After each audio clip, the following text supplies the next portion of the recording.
একটি টেলিভিশন টক শোতে আলোচনা করতে গিয়ে এসে যায়। শিরোনামটি বেশ চমকপ্রদ। প্রসঙ্গটা এসেছিল যে আমেরিকার কতিপয় কূটনীতিবিদ সম্প্রতি ডক্টর মোহাম্মদ ইউনূসের সঙ্গে দেখা করেছেন। তাদের মধ্যে কি আলাপ আলোচনা হয়েছে তা নিয়ে নানা রকমের স্পেকুলেশন হচ্ছে। কেউ বলার চেষ্টা করছেন যে ডক্টর মোহাম্মদ ইউনূসকে একটি ইনক্লুসিভ নির্বাচন করার জন্য ডোনাল্ড ট্রাম্প প্রশাসনের পক্ষ থেকে চাপ দেওয়া হচ্ছে। এটা সত্য বা মিথ্যা আমরা বলতে পারবো না। এর কারণ হলো যে ডক্টর মোহাম্মদ ইউনূসের দপ্তর থেকে তার প্রেস সচিব বা অন্য কোনো গুরুত্বপূর্ণ ব্যক্তি এ ব্যাপারে কোনো কথা বলেনি। আমাদের সামাজিক মাধ্যমগুলো এই মুহূর্তে অত্যন্ত শক্তিশালী এবং স্পষ্টতই সামাজিক মাধ্যমে যারা আওয়ামী লীগপন্থী কন্টেন্ট ক্রিয়েটর রয়েছেন তারা ডক্টর মোহাম্মদ ইউনূসের সঙ্গে মার্কিন কূটনীতিবিদদের বৈঠক, তারপর ডক্টর মোহাম্মদ ইউনূসের নিরাপত্তা উপদেষ্টা ডক্টর খলিলুর রহমান তার কাতার ভ্রমণ, দিল্লি ভ্রমণ, আমেরিকা ভ্রমণ নিয়ে নানা রকম ন্যারেটিভ তারা একের পর এক তৈরি করে যাচ্ছেন। তো তাদের বক্তব্য হলো যে আমেরিকা বা ট্রাম্প প্রশাসন মূলত ডক্টর মোহাম্মদ ইউনূসের প্রতি একটা চাপ প্রয়োগ করার জন্য এই একবার খলিল সাহেবকে ডেকে নিচ্ছেন, একবার তার রাষ্ট্রদূতকে পাঠাচ্ছেন, হোয়াট এভার মেবি। আবার অন্যদিকে আওয়ামী লীগ বিরোধী যে সকল কন্টেন্ট ক্রিয়েটার ছিলেন এখন তারা নিজেদের সমস্যা নিয়ে এতটা ব্যস্ত, কেউ জামাত নিয়ে ব্যস্ত, কেউ বিএনপি নিয়ে ব্যস্ত, কেউ এনসিপি নিয়ে ব্যস্ত, ফলে আওয়ামী লীগ নিয়ে পেন্স করা বা তাদেরকে খোঁটা দেওয়া বা তাদের বিরুদ্ধে একটা ন্যারেটিভ তৈরি করার মতো সময় এখন আর সামাজিক মাধ্যমে আওয়ামী লীগ বিরোধী যারা লোকজন রয়েছে তাদের নেই বললেই চলে। আর এই সুযোগটিকে পরিপূর্ণভাবে কাজে লাগিয়ে আওয়ামী লীগ এখন জলে, স্থলে, অন্তরিক্ষে। তারা একদিকে ডক্টর মোহাম্মদ ইউনূস, অন্যদিকে জামাতের যারা লোকজন রয়েছেন, অন্যদিকে এনসিপির যারা লোকজন রয়েছেন, এমনকি জুলাই আগস্ট বিপ্লব নিয়েও নানা রকম ন্যারেটিভ তৈরি করে ফেলেছে। ইতিমধ্যে যে ঘটনাগুলো ঘটেছে তা হলো যে জুলাই বিপ্লব, জুলাই আন্দোলনের পক্ষের যে কর্তা ব্যক্তি যারা ছিলেন তাদের বিরাট অংশকে আমরা এখন দেখতে পাচ্ছি না। আপনারা কি গত ১ মাসে জনাব ফরহাদ মাজাহারের কোনো বক্তব্য শুনেছেন? শুনেননি। কিংবা সরকারে খুব প্রভাবশালী দুজন ব্যক্তিত্ব, জনাব নাহিদ ইসলাম, তিনি বের হয়ে এসে এনসিপি করলেন।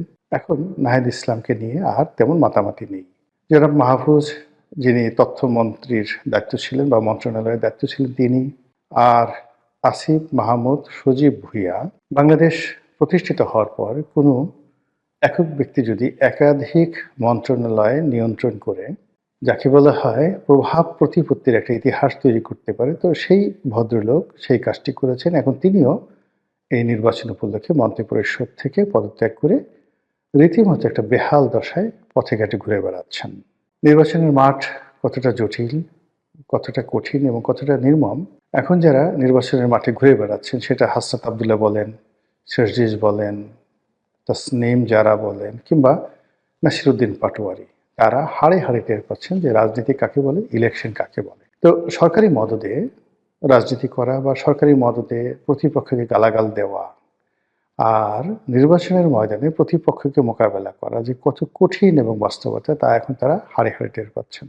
তো এই অবস্থায় আওয়ামী লীগকে আক্রমণ করা, শেখ হাসিনাকে খোঁটা দেওয়া বা অন্য কোনো বিষয়, এটা নিয়ে মূলত এই গত ১৭ মাসে যারা ব্যস্ত ছিলেন তাদের এই মুহূর্তে কোনো সময় নেই। বিএনপির অন্তর্দ্বন্দ্ব, কলহ, বিবাদ চূড়ান্ত পর্যায়ে। জনাব তারেক রহমান সাহেব আসছেন, বিরাট একটা আবহ তিনি তৈরি করছেন এবং ক্রমশ তিনি ধীরে ধীরে তিনি যে একজন সাধারণ নাগরিক, সাধারণ ভোটার, সাধারণ এমপি প্রার্থী কিংবা ধরুন বিএনপির চেয়ারপারসন বা চেয়ারম্যান, এই পদের বাইরে তার যে কোনো সুপারম্যানশিপ নেই, তার হাতে কোনো জাদুর বাক্স নেই, কাঠি নেই। এটি ক্রমশ এই মুহূর্তগুলো কেটে যাচ্ছে এবং তিনি খুব সাধারণ একজন মানুষ রূপে সমাজে বিচরণ করছেন এবং তাকে কেন্দ্র করে যে গত কয়েকদিন, ধরুন অলমোস্ট ১০ দিন, তিনি এলেন ডিসেম্বরের ২৫ তারিখে, সেখান থেকে জানুয়ারির ৫ তারিখ পর্যন্ত তাকে কেন্দ্র করে যে ভাইবটি ছিল এটি এখন কমতে কমতে কমতে কমতে মানে একেবারে স্বাভাবিক অবস্থায় চলে আসছেন। এখন তার মধ্যে জামাতের আমিরের মধ্যে কিংবা এনসিপি নাহিদের মধ্যে আসলে কতটুকু পার্থক্য রয়েছে এটি বোঝা যাবে আরও সপ্তাহখানিক পর।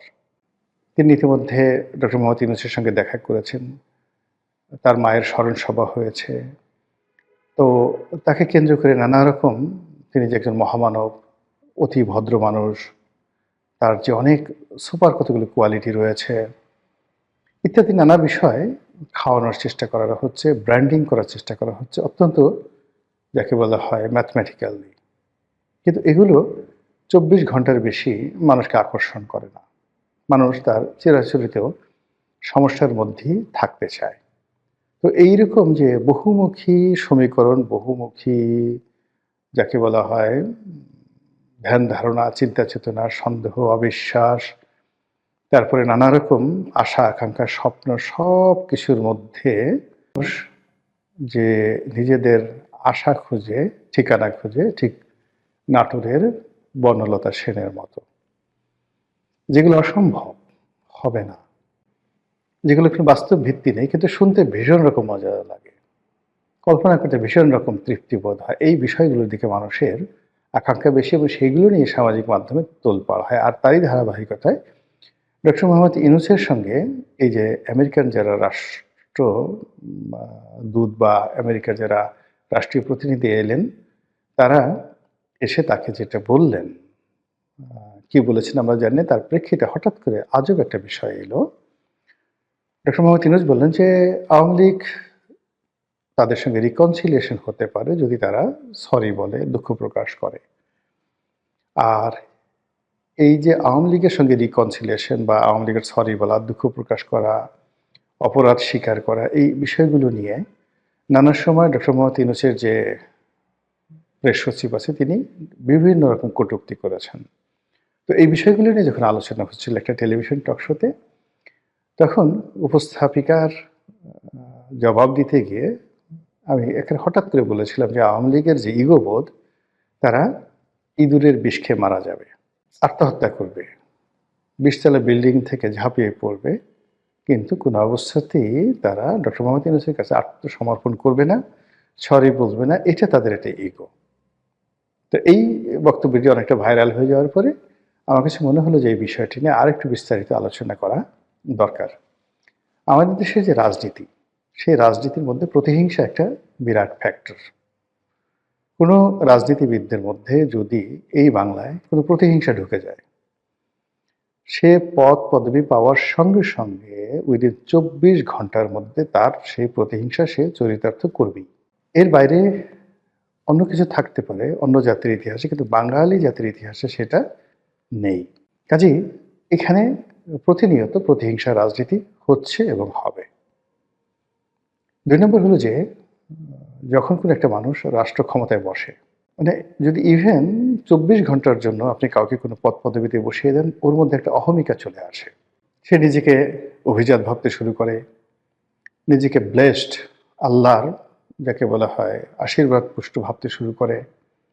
ইত্যাকার নানা বিষয়াদি সেখানে রয়েছে। তো সেই দিক থেকে আওয়ামী লীগ সেই 1954 থেকে কখনো রাজপথ কাঁপিয়েছে, কখনো রাজপ্রাসাদ কাঁপিয়েছে, কখনো সিংহাসন কাঁপিয়েছে। বহু ভালো কাজ করেছে, বহু মন্দ কাজ করেছে। তো এই কাজ করতে গিয়ে তাদের একটা ধারণা যে তাদের সঙ্গে বিট করার মতো বা তাদের পাশাপাশি বসার মতো এই পাক ভারত উপমহাদেশে যদি কোনো দল থাকে, সেটা কংগ্রেস হতে পারে, সেটা মুসলিম লীগ হতে পারে। যদি কোনো ব্যক্তিত্ব থাকে, সেটা জুলফিকার আলী ভুট্টো হতে পারে, কায়েদে আজম মোহাম্মদ আলী জিন্নাহ হতে পারে, পণ্ডিত জওহরলাল নেহরু এবং তার বংশধররা হতে পারে। এইরকম একটা অহমিকা বোধ তাদের মধ্যে কাজ করে। এটাকে আপনি আমি অহংকার বলতে পারি, দাম্ভিকতা বলতে পারি, কিন্তু আওয়ামী লীগ এটাকে মনে করে তাদের একটা লিগেছি। এবং আপনি দেখবেন আওয়ামী লীগের লোকজন কথায় কথায় তাদের নেত্রীকে বঙ্গবন্ধু কন্যা, গণতন্ত্রের মানুষ কন্যা ইত্যাদি নানা রকম উপাধি দিয়ে মূলত যে কাজটি করতে চায় যে তাদের নেত্রীর সমপর্যায়ের সামাজিক মর্যাদা, রাজনৈতিক মর্যাদা, পারিবারিক ঐতিহ্য এই কোনো জিনিসই অন্য কারোর নেই। তো সেই দিক থেকে ডক্টর মোহাম্মদ ইউনূসকে তারা তাচ্ছিল্য করে। কিভাবে করে? এই যে ৬,০০০ টাকা বেতন পেতেন, মানে ডক্টর মোহাম্মদ ইউনূস যখন গ্রামীণ ব্যাংকের ম্যানেজিং ডিরেক্টর ছিলেন যে সময়টিতে, তখন আসলে ৬,০০০ টাকার কিন্তু অনেক দাম, খুবই দাম। উনি এমডি হয়েছেন যে সনে সরকারি বেতন পেতেন ৬,০০০ টাকা। তখন হয়তো বিসিএস স্টার্টিংয়ে ৭৫০ টাকা স্কেল ছিল। কিন্তু ওই যে মেজর জিয়াকে বলা হয় ৪০০ টাকার মেজর। তো ৪০০ টাকার মেজর বলতে যখন প্রেসিডেন্ট জিয়াউর রহমান ৪০০ টাকা বেতন পেতেন তখন ১ ভরি স্বর্ণের মূল্য ছিল মাত্র ৬০ টাকা, ৬০ টাকা। তো সেই ৬০ টাকা যদি ভরি হয় ৪০০ টাকাতে তিনি কয় ভরি স্বর্ণ পেতেন? এখন মানে ২.৫ লাখ টাকা করে স্বর্ণের ভরি। তো তার বেতন এই জমানাতে কত টাকা হতো? তো এরকম এই জিনিসগুলো আওয়ামী লীগ বিচার বিশ্লেষণ না করে শুধু জিয়াউর রহমান সাহেবকে ছোট করার জন্য খোঁটা দেবে ৪০০ টাকার মেজর। আবার যেই সময়টিতে উনি ৬,০০০ টাকা বেতন পেতেন তখন প্রধানমন্ত্রীর বেতন কত ছিল? এমপিদের বেতন কত ছিল? মানে ওগুলো বলার মতো না, খুবই অল্প বেতন ছিল। হয়তো এমপিদের বেতন ২,০০০ টাকা ছিল। কিন্তু ওই যে বলার যে ৬,০০০ টাকার একজন মানুষ এই কাজগুলো করেছেন, এত টাকা আসলো কোত্থেকে? হাজার, হাজার কোটি টাকা এত শিল্প কলকারখানা কোথায় পেলেন? এগুলো নিয়ে আওয়ামী লীগ ব্যঙ্গ করে। তারপরে আওয়ামী লীগ ব্যঙ্গ করে যে আমরা তাকে চাকরি দিয়েছি, আমরা তাকে ব্যাংক দিয়েছি, আমরা তাকে এটা করেছি, ওটা করেছি বলে খোঁটা দিয়ে এখন তিনি যেকোনো একটা পরিবেশ পরিস্থিতি যেটা আমার বলা ঠিক হবে না, তিনি ক্ষমতায় বসেছেন। তাতে কি হয়েছে? আমরা গলায় দড়ি দিয়ে মরবো, বিষ খেয়ে মরবো। কিন্তু এই লোকের কাছে ৬,০০০ টাকা যার বেতন তার কাছে গিয়ে আমাদের under the reconciliation rules and regulation আমাদেরকে সরি বলতে হবে, হাত জোড় করে ক্ষমা চাইতে হবে। এটা সম্ভব নয়। এই গেল একটা। অন্য আরেকটা পক্ষে তারা বলার চেষ্টা করছে যে এখানে রিকনসিলিয়েশন আসছে কেন? রিকনসিলিয়েশন আসে যখন এটি ব্যক্তির অপরাধ থাকে। সে তার অপরাধ স্বীকার করে। কিন্তু যখন গ্রুপ অফ গ্যাং থাকে, একটা দল, একটা রাষ্ট্র, একটা সরকার কম্বাইন্ডলি অপরাধ করে, অপরাধ সংগঠিত করে, তখন সেখানে আসলে ফৌজদারি দণ্ডবিধি অনুযায়ী তাদেরকে কালেকটিভ ওয়েতে বিচার করা ছাড়া কোনো ওয়ে থাকে না। এখানে জেনারেল মার্সির কোনো বিষয় থাকে না। তো আওয়ামী লীগ তার সরকার থাকা অবস্থায় যে অন্যায়গুলো করেছে, দুর্নীতিগুলো করেছে, সেগুলো বিচার চলছে। আমাদের সাধারণ কোর্টে বিচার চলছে, আইসিটিতে বিচার চলছে, আরও বিচার হবে। এগুলো তো হচ্ছে। এখানে সরি বললে কি আমাদের সেই বিচার বন্ধ করে দেবে? তারা যদি এখন ভুল স্বীকার করে যে আমরা ভুল করেছি, তাহলে কি এই বিচার বন্ধ হয়ে যাবে? তাদেরকে জেলখানা থেকে ছেড়ে দেওয়া হবে? প্রশ্নই আসে না। ফলে বিষয়টা হলো এরকম যে বিচারের কাজ চলতে থাকুক, বিচার হতে থাকুক, যারা অপরাধী তারা শাস্তি পাক, আর যারা অপরাধ করেনি তারা মুক্ত থাকুক এবং তারা রাজনীতি করুক। এবং এই যে রাজনীতি, এটাকে আপনি কোনো সংজ্ঞার মধ্যে ফেলবেন না। এটা যেকোনো রাজনীতিবিদ, যেকোনো জনগণ, যেকোনো মানুষ, স্বাধীন দেশের নাগরিক, তার একটি মৌলিক অধিকার। তো সেই মৌলিক অধিকারের জন্য আমাকে কেন রিকনসিলিয়েশনে যেতে হবে? ডক্টর মোহাম্মদ ইউনূসের কাছে মাপ চাইতে হবে? এই কথাগুলো নিয়ে আওয়ামী লীগের লোকজন বিতর্ক করছে। আর এরই প্রেক্ষিতে আমি ওই যে শব্দটি যে তারা বিষ খেয়ে মরবে, ইঁদুরের বিষ খেয়ে মরবে, কিন্তু তারা মাপ চাইবে না।